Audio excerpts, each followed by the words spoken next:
हाय, good evening. EMS tuition class में एक बार फिर से आपका स्वागत है। तो चलो बच्चों, आज हम जो जनरल साइंस की पहले कुछ जो वीडियो बनाई थी उसमें हमने पोषक तत्वों के बारे में और पोषण के बारे में बात की थी।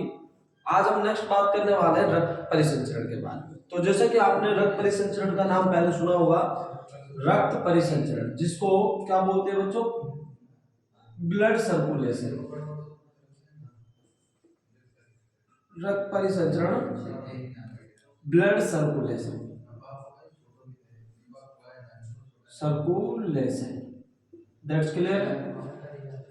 चलो आज हम ब्लड सर्कुलेशन के बारे में बात करते हैं। ब्लड सर्कुलेशन होता क्या है?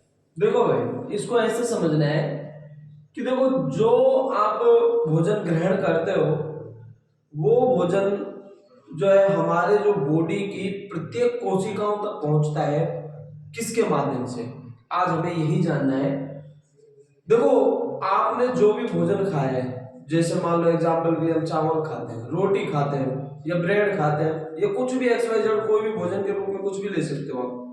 तो हमने जो भी भोजन के रूप में ग्रहण किया और ग्रहण करने के बाद वो जैसे ही अपने बॉडी की आहार नाल में जाएगा, आहार नाल में उसका पाचन शुरुआत हो जाती है। देखो, वैसे मैं आपको बता देता हूँ जनरली कि जो भोजन की जो पाचन की शुरुआत है वो अपने मुख से शुरू हो जाती है, लेकिन आंशिक पाचन होता है, पूर्ण पाचन नहीं होता है। पूर्ण पाचन कहाँ होता है? पूर्ण पाचन जो होता है भोजन का वो होता है छोटी आंत में जाकर के। जब भोजन छोटी आंत में पहुंच जाता है तो वहां पर भोजन का पूर्ण रूप से पाचन हो जाता है। पाचन हो जाने के बाद फिर क्या है, उसका अवशोषण किया जाता है और अवशोषण के बाद में जो भोजन है अपने शरीर की प्रत्येक कोशिकाओं तक पहुंच जाती है। अब देखो किसके माध्यम से ये पहुंचती है? रुधिर के माध्यम से। अब आप कहोगे सर रुधिर कहाँ होता है? तो देखो मैं आपको बता देता हूं कि जो रुधिर जो होता है ना वो सजीवों में दो प्रकार से होता है। उसके बारे में बात करने वाले हैं कि जो रुधिर है वो सजीवों में दो प्रकार से होता है। एक तो खुला प्रकार का परिसंचरण तंत्र होगा और एक बंद प्रकार का परिसंचरण तंत्र होता है। तो ये क्या होता है कि जो भी आपने भोजन ग्रहण किया या जैसे मान लो आप ऑक्सीजन श्वसन के रूप में ऑक्सीजन को ग्रहण कर रहे हो, तो ये क्या है, हमारे जो कोशिकाओं में जो पहुंचता है, प्रत्येक कोशिकाओं प्रत्येक अंगों में जो पहुंचता है, ये केवल और केवल किसके माध्यम से पहुंचता है? रुधिर के माध्यम से। दैट्स क्लियर है। और जो रुधिर जो होता है ना, ये क्या होता है, ये हमारे हृदय के द्वारा पंप कराया जाता है। किसके द्वारा? हृदय के द्वारा पंप कराया जाता है। देखो, हमारे हृदय में मुख्य रूप से दो वाहिनियां पाई जाती हैं। एक को तो हम धमनी नाम देते हैं और एक को नाम देते हैं शिरा। अब ध्यान से समझो, एक को नाम देते हैं हम धमनी और एक को नाम देते हैं हम शिरा। तो ये जो धमनी जो होती है ना, ये क्या करती है, ये शुद्ध रुधिर को, शुद्ध रुधिर या हम कह देते हैं कि ऑक्सीजन युक्त रुधिर, O2 युक्त रुधिर, O2 युक्त रुधिर, उसको क्या करती है, हृदय से और शरीर के विभिन्न अंगों तक पहुंचाने का काम करती है। कौन? धमनी। जबकि अगर शिरा की बात करें तो शिरा क्या काम करती है? शिरा जो अपने शरीर के अंगों तक जो पहुंचाया गया जो ऑक्सीजन युक्त रुधिर है, वहां इस ऑक्सीजन युक्त रुधिर को यूज में लिया जाता है भोजन को तोड़ने के लिए। क्योंकि हमारे कोशिकाओं में जो भोजन है वो किसके रूप में संचित होता है? जैसे ग्लूकोज के रूप में, या हम बात करते हैं वसीय अम्ल या ग्लिसरॉल के रूप में, या फिर हम बात करें न्यूक्लिक अम्ल के रूप में। तो इस प्रकार से क्या होता है, इनको तोड़ने के लिए ऑक्सीजन को काम में लिया जाता है। तो ऑक्सीजन को जब काम में लिया जाता है तो वहां ये O2 जो होती है वो किस में परिवर्तित हो जाती है? CO2 में। किस में बदल जाती है? CO2 में। तो अब जो CO2 युक्त रुधिर जो होता है, जिसको हम क्या कह देते हैं? अशुद्ध रुधिर। क्या बोल देते हैं बच्चों? अशुद्ध रुधिर। इस अशुद्ध रुधिर को शरीर के अंगों से और वापस हृदय में लाने का काम कौन करती है? शिरा। और इस प्रकार से हमारे बॉडी के अंदर किसका निर्माण होता है? परिसंचरण का, जिसको सर्कुलेशन कहते हैं।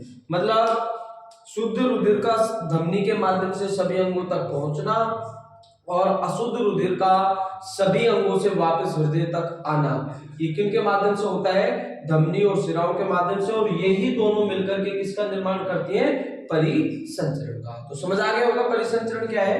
तो ये जो परिसंचरण जो होता है, इसके माध्यम से ही हमारे शरीर के प्रत्येक अंगों तक ऑक्सीजन या भोजन की बात कर ली जाए, ये दोनों जो है रुधिर के माध्यम से, और रुधिर किसके माध्यम से, रक्त वाहिनियों के माध्यम से। ये दोनों क्या होती है, ये दोनों होती है बच्चों रक्त वाहिनियां। क्या होती है, रक्त वाहिनियां। ये रक्त वाहिनियों के माध्यम से जो है अपने शरीर के सभी अंगों तक पहुंचता है और अशुद्ध रुधिर को वापस लाने का काम होता है। तो ये ही दोनों मिलकर के और परिसंचरण का निर्माण करते हैं। तो समझ आ गया होगा आप लोगों को।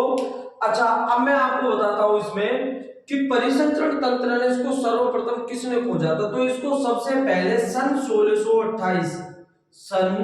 1628 ईस्वी में और विलियम हार्वे नामक वैज्ञानिक द्वारा, किसके द्वारा, विलियम हार्वे नामक वैज्ञानिक द्वारा परिसंचरण तंत्र की खोज की गई थी। समझ आया, क्लियर है। चलो, तो आपसे क्वेश्चन पूछा जा सकता है कि भाई जो परिसंचरण तंत्र की खोज किसने कब की थी, तो आपका जवाब होगा कि सर विलियम हार्वे नामक वैज्ञानिक द्वारा सन 1628 ईस्वी में खोजा गया था। अब हम बात करेंगे रक्त परिसंचरण के प्रकार। तो रक्त परिसंचरण के प्रकार की बात करते हैं। तो रक्त परिसंचरण जो होता है इसको मुख्य रूप से दो भागों में डिवाइड किया गया है। कितने भागों में, दो भागों में डिवाइड किया गया। दोनों भागों के बारे में बात करेंगे। देखो, नंबर 1 सबसे पहले हम बात करते हैं खुला परिसंचरण। किसकी बात कर रहे हैं बच्चों, खुला परिसंचरण, ओपन सर्कुलेशन, खुला परिसंचरण। और एक होता है बच्चों बंद परिसंचरण। अब हम इन दोनों में अंतर जानेंगे, इन दोनों को डिफाइन करेंगे कि ये होते क्या है। देखो, खुला परिसंचरण क्या होता है, खुला परिसंचरण होता है जिसके अंदर जिसकी बॉडी के अंदर जिस सजीव की, ऐसे बोल सकते हो कि सर जिस सजीव की बॉडी के अंदर जो रुधिर है वो बिना रक्त वाहिनियों के बहता है, उन्हें क्या कहते हैं, खुला परिसंचरण तंत्र। और जिस सजीव की बॉडी के अंदर जो रक्त जो होता है वो रक्त वाहिनियों के माध्यम से बहता है, उसे क्या कहते हैं, बंद परिसंचरण तंत्र। दैट्स क्लियर है, समझ आया होगा।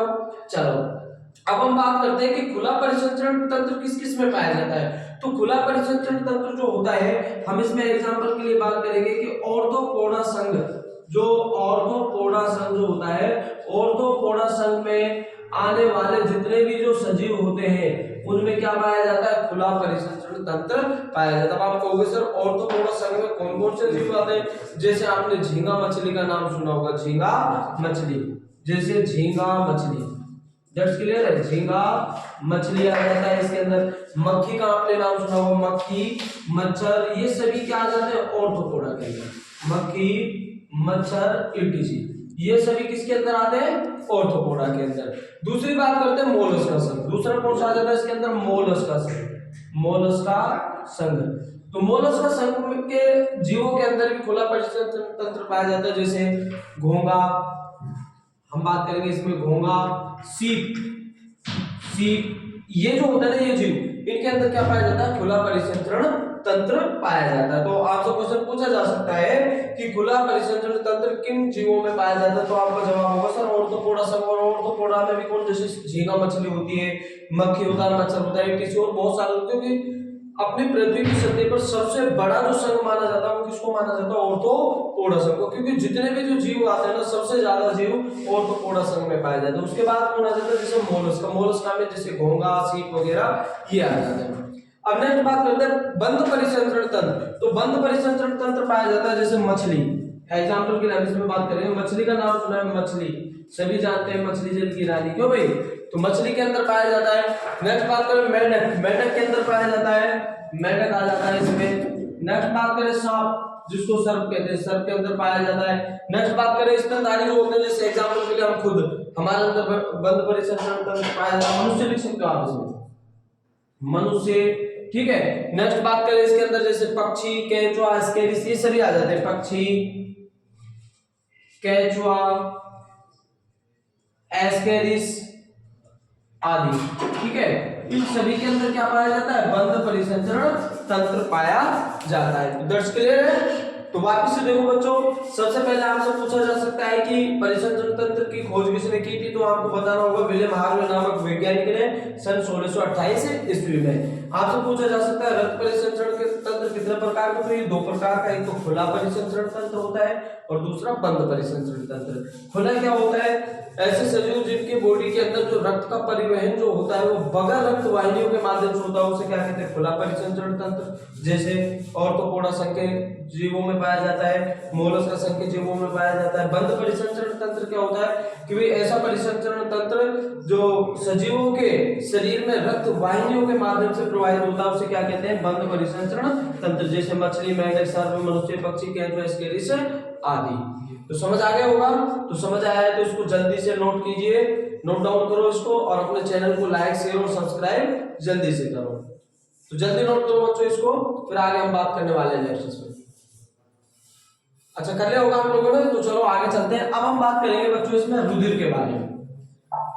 तो भाई रुधिर परिसंचरण तंत्र तो समझ आ गया होगा आप लोगों को कि रुधिर परिसंचरण तंत्र क्या होता है। तो अब उसके बाद में हम बात करने वाले हैं रुधिर के बारे में, जिसको इंग्लिश में ब्लड बोल देते हैं, और भी इसके कई सारे नाम है, जैसे खून बोल देते हैं, इसको रक्त बोल देते हैं। क्लियर है? तो चलो अब हम बात करेंगे रुधिर के बारे में। रुधिर, ब्लड, रुधिर जिसको क्या कहते हैं, ब्लड। देखो रुधिर क्या होता है, तो मैं आपको बता देता हूं। जो रुधिर जो होता है ना, एक तरल संयोजी ऊतक होता है। तरल संयोजी ऊतक होता है। क्या होता है बच्चों? तरल संयोजी ऊतक। ये एक तरल संयोजी ऊतक होता है। दैट्स क्लियर है बच्चों? ये क्या होता है? एक तरल संयोजी ऊतक होता है। इसका निर्माण आपसे पूछा जा सकता है कि रुधिर का निर्माण कहाँ होता है। अगर एक वयस्क मनुष्य में पूछ लिया जाए तो एक मनुष्य के अंदर जो रुधिर का जो निर्माण होता है वो होता है उसके अस्थि मज्जा में, जिसका निर्माण आप इसी में लिख सकते हो, जिसका निर्माण अस्थि मज्जा, बोन मैरो, इंग्लिश में बोल देते हैं बोन मैरो। क्या बोल देते हैं बच्चों? Bone marrow. मैं लिख रहा हूं नाम, बोन मैरो, अस्थि मज्जा में होता है, होता है। दैट्स क्लियर है? तो आपको बताना है कि एक तरल संयोजी ऊतक है जिसका निर्माण अस्थि मज्जा में होता है। लेकिन अगर आपसे क्वेश्चन पूछ लिया जाता है कि भ्रूण अवस्था में इसका निर्माण कहाँ होता है, इंपॉर्टेंट क्वेश्चन है कि भ्रूण अवस्था में अगर आपसे पूछ लिया जाए कि भाई भ्रूण अवस्था में, भ्रूण अवस्था जानते हो जब क्या होता है, नर युग्मक शुक्राणु और मादा युग्मक अंडाणु के का संलयन होता है, जिसे निषेचन बोलते हैं। निषेचन के बाद युग्मनज बनता है। युग्मनज में क्या होगा, लगातार सेल डिवीजन के बाद यानी कोशिका विभाजन के बाद वो भ्रूण अवस्था में आएगा। भ्रूण अवस्था में रुधिर का निर्माण कहाँ होता है, तो भ्रूण अवस्था में जो रुधिर का निर्माण होता है वो होता है यकृत और प्लीहा। कहाँ होता है बच्चों? भ्रूण अवस्था में रुधिर का निर्माण कहाँ होगा?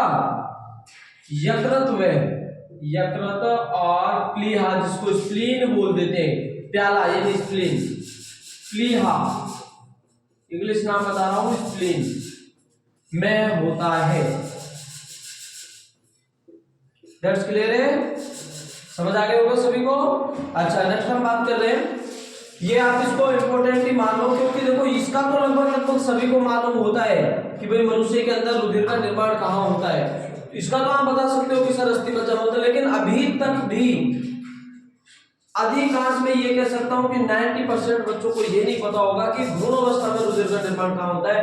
तो ये आप अच्छे से अंडरलाइन कर लेना कि यकृत और प्लीहा में, और इसको वेरी वेरी इंपोर्टेंट करके डाल लेना, क्योंकि क्वेश्चन पूछा जा सकता है आप लोगों से। ठीक है, जब रुधिर की बात आती है तो ये क्वेश्चन पूछा जा सकता है। नेक्स्ट बात करेंगे कि जो एक सामान्य एक वयस्क जो मनुष्य होता है, अगर बात करें एक वयस्क मनुष्य जो होगा, वयस्क मनुष्य के बॉडी के अंदर कितना रुधिर पाया जाता है, तो एक वयस्क मनुष्य में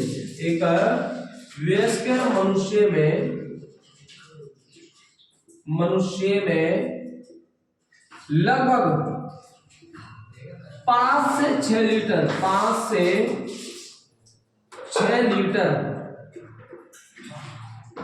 रुधिर पाया जाता है। कितना पाया जाता है बच्चों? 5 से 6 लीटर रुधिर पाया जाता है, जो उसके शरीर का, जो हम बात करेंगे जो प्रतिशतता में पूछा जाए तो 7 से 8% होता है। अगर जो प्रतिशत में परसेंटेज में पूछ लिया जाए तो परसेंटेज में होता है 7 से 8%। क्लियर है? अच्छा, नेक्स्ट बात करते हैं कि जो रुधिर का जो निर्माण जो होता है 2 घटकों से होता है।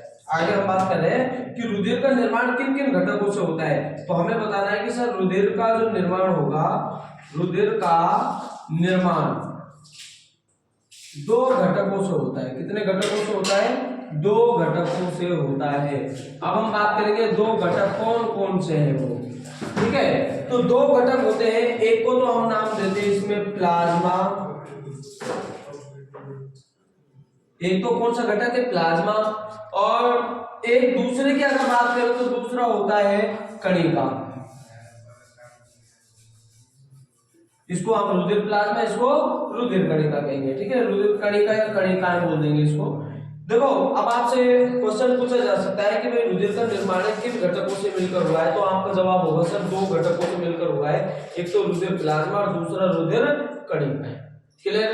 अब हम आगे यहाँ तक इसको आप नोट डाउन कीजिए जल्दी से, और चैनल को लाइक शेयर और सब्सक्राइब करते रहिए। जल्दी से नोट डाउन कीजिए, फिर हम इन दोनों के बारे में बात करेंगे, प्लाज्मा क्या होती है और रुधिर कणिका क्या होती है। जल्दी से नोट डाउन करो दोस्तों। अच्छा, तो आपने नोट डाउन कर लिया होगा। चलो अब हम आगे बात करते हैं, इसमें रुधिर प्लाज्मा के बारे में बात करें। रुधिर प्लाज्मा क्या होती है, समझ तो आ रहा है ना भाई? अगर नहीं आए तो अपने कमेंट बॉक्स के अंदर जो भी समझ नहीं आता है उसके बारे में आप पूछ सकते हो। चलो हम नेक्स्ट बात करने वाले हैं इसमें रुधिर कणिकाएं। देखो रुधिर कणिका, सॉरी रुधिर कणिकाएं नहीं, पहले हम बात करेंगे रुधिर प्लाज्मा। पहला घटक है रुधिर प्लाज्मा। देखो रुधिर प्लाज्मा क्या है, सबसे पहले देखो जो रुधिर प्लाज्मा जो होती है ना, ये संपूर्ण रुधिर का जो अपने बॉडी के अंदर जो हम कह रहे हैं कि 5 से 6 लीटर या प्रतिशत में पूछा जाए 7 से 8% जो होता है, तो हम जो संपूर्ण रुधिर का ये लगभग 55 से, हम यहाँ पर लिख लेंगे कि संपूर्ण रुधिर का, संपूर्ण जो रुधिर है रुधिर का 55 से 60% रुधिर प्लाज्मा होती है। रुधिर प्लाज्मा होती है। दैट्स क्लियर है? जो कंप्लीट जो हम कह रहे हैं सर 5 से 6 लीटर है, एक वयस्क मनुष्य के अंदर 5 से 6 लीटर रुधिर पाया जाता है, तो ये उसकी बॉडी के लिए कितना है? 100% है। ये उसकी बॉडी के लिए क्या है? 100% है। और इस 100% का 55 से 60% कौन होता है? रुधिर प्लाज्मा होती है। बाकी बच क्या गया? रुधिर कणिका। तो वो कितनी हो जाएगी? 45 से और लगभग 50, हम कह सकते हैं इसको कि 40 से 45% क्या पाई जाती है? फिर रुधिर कणिका होती है। तो चलो हम किसके बारे में बात कर रहे हैं? रुधिर प्लाज्मा के बारे में। तो हमने कहा है कि संपूर्ण रुधिर का कितनी होती है? 55 से 60% होती है। ये हमने यहाँ पर नोट कर लिया है कि जो संपूर्ण रुधिर होगा उसका 55 से 60% क्या होती है? रुधिर प्लाज्मा होती है। चलो नेक्स्ट बात करने वाले हैं। तो ये जो रुधिर प्लाज्मा जो होती है ये किन किन घटकों से मिलकर बनी होती है? अब आपसे पूछा जा सकता है कि जो रुधिर प्लाज्मा जो होती है वो किन किन घटकों से मिलकर बनी होती है। तो रुधिर प्लाज्मा जो होती है ना, 90 से लेकर के लगभग 92%, 90 से और 92% इसमें क्या पाया जाता है? जल पाया जाता है। ध्यान रखना कि सर 90 से और 92% क्या पाया जाता है? जल पाया जाता है। अब शेष बच गया इसमें 8%। शेष क्या बच गया? 8%। तो 8% में क्या पाए जाते हैं? कार्बनिक पदार्थ, कार्बनिक पदार्थ और दूसरा अकार्बनिक पदार्थ। जो शेष बचा रिमेनिंग में जो 8% है उसके अंदर क्या हुआ? 8% में कार्बनिक पदार्थ और अकार्बनिक पदार्थ। अब कार्बनिक पदार्थ के रूप में अगर बात की जाए तो सर्वाधिक क्या पाई जाती है? प्रोटीन होती है। अगर हम बात करते हैं कि जो कार्बनिक पदार्थ के रूप में सर्वाधिक मात्रा में क्या पाई जाती है? प्रोटीन पाई जाती है। सर्वाधिक मात्रा में क्या पाई जाती है बच्चों? प्रोटीन पाई जाती है। और प्रोटीन कौन कौन से होते हैं? तो प्रोटीन के मैं आपको नाम बता देता हूँ। प्रोटीन जो होती है वो होती है जैसे ग्लोब्यूलिन, एल्बुमिन, ये होती है बच्चों। दैट्स क्लियर है? जो हम बात करें सर्वाधिक मात्रा में जो प्रोटीन पाए जाते हैं, उस प्रोटीन कौन कौन से होते हैं, ग्लोबुलिन और एल्बुमिन, ये क्या होती है, प्रोटीन होती है। तो चलो बच्चों वापस से रिपीट करा देता हूँ। संपूर्ण रुधिर का 50 से 60% रुधिर प्लाज्मा होती है, संपूर्ण रुधिर का। और रुधिर जो प्लाज्मा जो होती है उसके अंदर 90 से 92% तो जल होता है, शेष बचा 8% उसके अंदर कार्बनिक पदार्थ और अकार्बनिक पदार्थ पाए जाते हैं। कार्बनिक पदार्थ में सर्वाधिक जो मात्रा में पाई जाती है वो क्या पाई जाती है, प्रोटीन पाई जाती है। कार्बनिक पदार्थ के रूप में सर्वाधिक मात्रा प्रोटीन की पाई जाती है। प्रोटीन कौन कौन से होते हैं, ग्लोबुलिन और एल्बुमिन होते हैं। That's clear. तो चलो जल्दी से इसको नोट डाउन कीजिए, फिर आगे चलते हैं हम।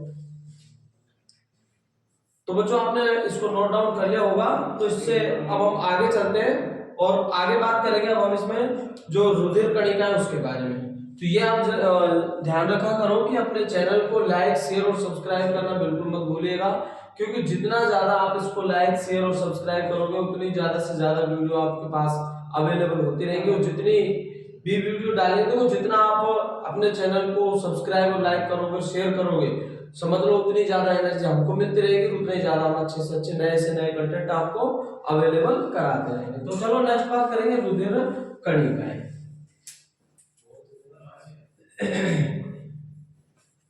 तो बच्चों चलो रुधिर कणिकाओं के बारे में जानते हैं। देखो रुधिर कणिकाएं क्या होती है ना।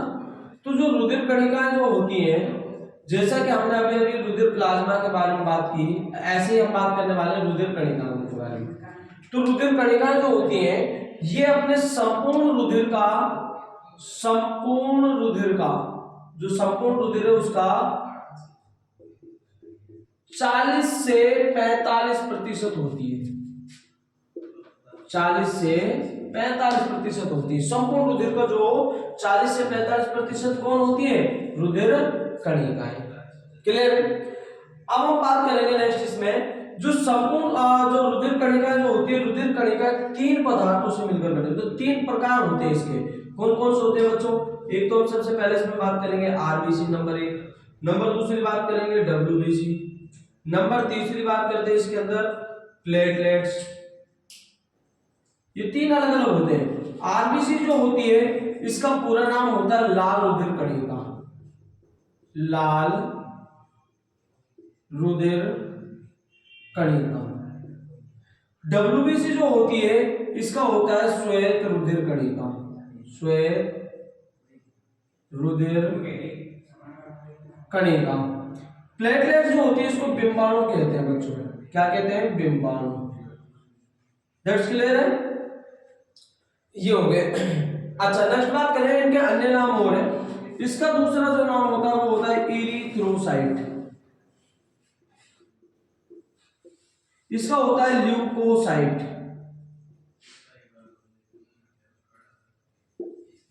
इसका होता है थ्रोम्बोसाइट।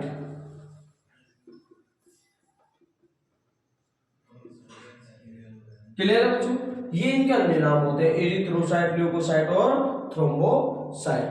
तो आपको ये जान करके समझ आ गया होगा कि जो रुधिर कणिकाएं जो होती हैं वो कौन कौन सी होती हैं, आरबीसी, डब्ल्यूबीसी और प्लेटलेट्स। इनके अन्य नाम आपसे पूछे जा सकते हैं कि आरबीसी का अन्य नाम बताइए, तो आपको बताना है एरिथ्रोसाइट, अगर डब्ल्यूबीसी का पूछा जाए तो ल्यूकोसाइट, अगर प्लेटलेट्स का पूछा जाए तो थ्रोम्बोसाइट। बाकी इससे आगे की और जो भी इनके बारे में हम विस्तार से बात करेंगे, आरबीसी, डब्ल्यूबीसी, प्लेटलेट्स के बारे में विस्तार से बात करने वाले हैं, जो नेक्स्ट वीडियो में आपको अवेलेबल कराएंगे। तो अपने चैनल को लाइक शेयर और सब्सक्राइब करना बिल्कुल ना भूलें, और ज्यादा से ज्यादा अपने आसपास के जो भी मित्र जो हैं उन सभी को इन चीजों को अवेलेबल कराएं। और दूसरी बात ये जितनी भी जो चीजें आपको पढ़ाई जा रही है, समझ लो ये सभी जितने भी जो जनरल साइंस के जो ऑल कॉम्पिटिशन्स में जो आती है वहां पर सभी में इन्हीं में से आएगा, इससे अलावा कुछ नहीं आएगा। तो थैंक यू और नोट डाउन कर लीजिए।